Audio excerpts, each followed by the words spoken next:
Genesis 38. Make sure to like, share, and follow. And it happened that at that time Judah went down from his brothers and pitched his tent near a certain Adullamite, whose name was Hara. And Judah saw the daughter of a certain Canaanite there, whose name was Shua.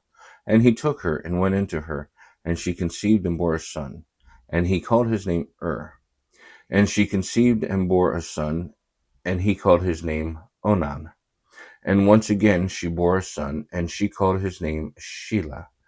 And he was in Jebez when she bore him. And Judah took a wife for his firstborn, and her name was Tamar. And the firstborn of Judah, was evil in the eyes of Yahweh, and Yahweh killed him. Then Judah said to Onan, Go into the wife of your brother, and perform the duty of a brother-in-law to her, and raise up offspring for your brother. But Onan knew that the offspring would be not for him. So whenever he went into the wife of his brother, he would waste it on the ground, so as to not give offspring to his brother. And what he did was evil in the sight of Yahweh, so he killed him also. Then Judah said to Tamar, his daughter-in-law, Stay a widow in your father's house until Shelah, my son, grows up, for he feared he would also die, like his brother. So Tamar went and stayed in the house of her father. And in the course of time, the daughter of Shua, the wife of Judah, died. When Judah was consoled, he went up to his sheep shearers, and he and his friend Hara, the Adullamite, to Timnah. And it was told to Tamar, saying, Look, your father-in-law is going up to Timnah to shear his sheep.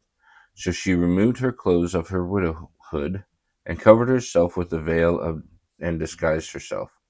And she sat in the entrance to Anaim, which is on the way to Timnah, for she saw that Shelah was grown, but she had not been given him to wife. And Judah saw her and reckoned her to be a prostitute, for she covered her face. And he turned aside to her at the roadside and said, Please come, let me come in to you. For he did not show that she was his daughter-in-law. And she said, What will you give me that you may come to me? And he said, I will send a kid from the goats of the flock. And she said, Only if you give a pledge until you send it. And he said, What is the pledge that I must give you? And she said, Your seal, your cord, and your staff that is in your hand. And he gave them to her, and went into her. And she conceived by him. And she arose and left, and she removed her veil from herself, and put on the garments of her widowhood. And Judah sent the kid from the goats by the hand of his friend, the Adullamite, to take back the pledge from the hand of the woman. But he could not find her. So he asked the men of her place, saying, Where is the cult prostitute that was at Anaim by the roadside? And they said, There is no cult prostitute here. Then he returned to Judah and said, I cannot find her. Moreover, the men of this place said, There is no cult prostitute here. And Judah said, Let her take them for herself, lest we be laughed at. Behold, I sent this kid, but you cannot find her.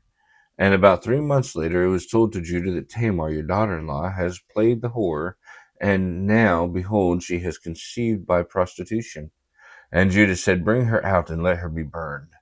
She was brought out, but she said to her father-in-law, saying, By the man whom these belong, I have conceived. And she said, Now, discern to whom these belong, the seal and the cord and the staff. And Judah recognized them and said, She is more righteous than I, since I did not give her to my son Shelah. And she did not know her again. And he did not know her again. And it happened that at that time she gave birth, that behold, twins were in her womb. And it happened that at her labor one child put out a hand, and the midwife took it and tied a crimson thread on his hand, saying, This one came out first. Then his hand withdrew back, and behold, his brother came out, and she said, What a breach you have made for yourself. And she called his name Perez. And afterward his brother, who had crimson thread on his hand, came out, and his name was called Zerah. May God bless you and bless the reading of his word.